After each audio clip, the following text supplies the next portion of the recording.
Down here on the field with the head coach of the Cobras, Coach Matt Richardson. Coach, not a bad start to the season. The Battle of the Gorge had tons of excitement, big numbers offensively, big defensive stops. But what was your biggest takeaway from your Week 0 win? I think the effort. I think the physicality on the field. You could tell our kids were bigger, they were stronger than they were last year.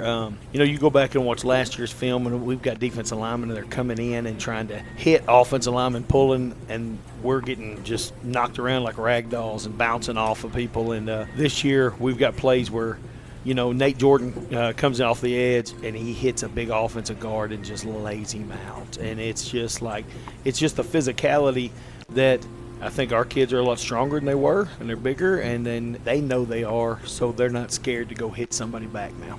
A lot of confidence coming from that matchup, not only with the bragging rights and the crosstown rivalry, but you mentioned Nate Jordan, a huge presence in this game. And I know that there's so many to list. Who really stepped up and impressed you last Friday night? Well, the triplets, let's just call them that, right? That's a fun term in football, okay? But we do have two receivers and a quarterback that every week seem like to put amazing stats together. Coop throws for, 5 touchdowns and 480-something yards or something, and then unbelievable numbers to go with him. So, of course, they did. But, I was really happy and impressed with the captain, Devin Williams, the guy that hadn't missed a practice, I don't think, since I've been here. I was really happy with him. Got in the end zone twice, 2 explosive plays, 2 big-time stuff, and I thought he did a great job. And then I thought the defensive line really got after it. Jaden Irwin is a monster.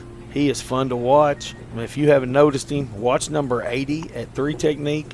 If he doesn't get in the backfield and the ball's thrown quick game, he's probably running 8, 10, 12 yards downfield trying to jump on somebody's back. His effort is unbelievable. I thought Landon Gambler came in and played really well. And then the guy that's standing deep in the middle, Jalen Johnson, the sophomore, he is going to be pretty one day, guys. He's already 6'2", or real close to it, and he's 180 pounds. We're going to have a 6'2", 210-pound safety in the middle of the field one day, and everybody in the country might be here looking at that guy. It's going to be fun. As we turn our attention this week, you're on the road at Smackover. This is a very solid team in Class 3A and a team that got the best of you a year ago. What are some of the things that you guys are working on, not only to improve from any of the miscues that you saw last Friday night, but to go down there and take care of business against the Buckaroos? Well, to take care of us from last week, we left 15 points on the field, special teams-wise. Had a kickoff that went to the other side of the 50. They returned it. And then the next play or 2 plays later, we hit hands to the face on the quarterback. So they put them inside the 20 real quick, and they got a short field to score. Then we had a bad snap on the punt, which put them in a good situation, put us in a bad situation. So that's their 2 touchdowns. And then we get to the 35th point and have a bad snap. So we've got to learn how to finish. I had to say something to them in the locker room because our young men were up 28 points, and they were excited. Good for them. They need to be excited, but they also have to learn how to finish something. So all night, I don't know if you saw me, down on the sideline, I'm holding 2 zeros up, and I'm screaming at them, the score's 0-0. The score's 0-0. The score's 0-0. You got to play with the same intensity every play. Don't worry about what the scoreboard says, up or down, and the score's 0-0. So those are things they have to learn. And from last year, I feel like we have 11 guys on the field that like to tackle.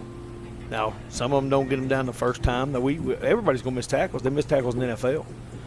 But we have 8 to 9 to 11 sometimes purple hats on the ball. They run to the ball like madmen, and defensively I think that's going to help this year, which last year it was our first game. We were just trying to figure it out, and I think we're a lot better defensively, so I'm excited about that. What can you tell us more about the specific matchups that you hope to target, the keys to success?